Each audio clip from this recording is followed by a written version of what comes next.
Hey everyone, welcome to Science-Based Fitness. Thanks for stopping by. Today's video, we're discussing training to failure, and it seems like people in the fitness world are really stuck in their way. And now I don't want to just throw my opinion at you. I'm going to give you some of the research and evidence so you can actually know what the science has to say on training to failure. So maybe you have a friend or a training partner that's really stubborn and doesn't want to listen to you. You can send them this video and hopefully help them out. But I do recommend staying tuned all the way to the end of this video because there are some variables that might just help alter your workout for the better. So let's get right into this.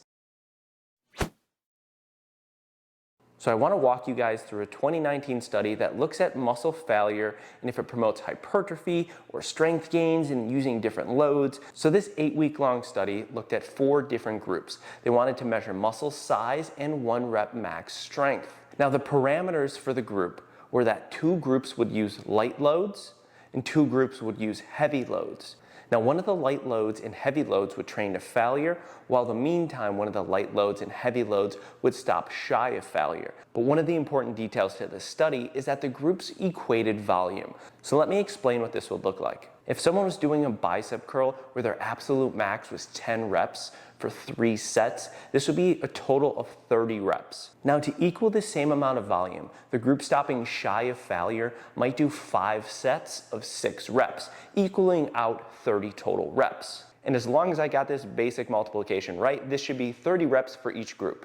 Now that we understand equaling volume, what does the data seem to show? Now let's first look at cross-sectional area. So this is the size of the muscle. Now on the left here, we can see our pre-measurement data. And on the right, we see that each and every group increased muscle size. But that's not good enough. We want to make sure we're optimizing which group saw the most. You can see here that the groups lifting the heavier loads, stopping shy of failure, and going to failure both yield similar hypertrophy results, but not as much as the group lifting the lighter loads to failure. While the group that saw the least amount of hypertrophy were the groups lifting light loads stopping shy of failure. So what does this mean? If you really want to optimize the size of your muscle, lifting lighter loads going to failure will be the optimal strategy. But now what if we want to get stronger? Does the same hold true for strength gains? And surprisingly, no, it doesn't. We see that the largest strength gains were seen in the groups lifting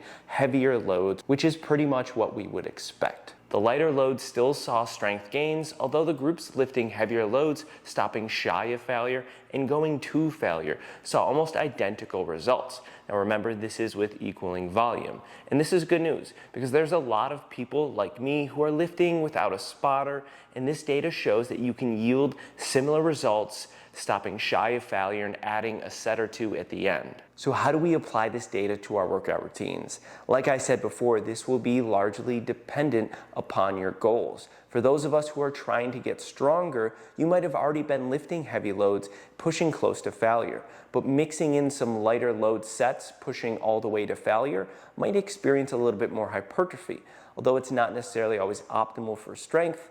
So you apply this how it best helps you, and I hope you guys found some value in this video. If you guys enjoyed it, click that like button, and we'll see you guys next week. Have a good day.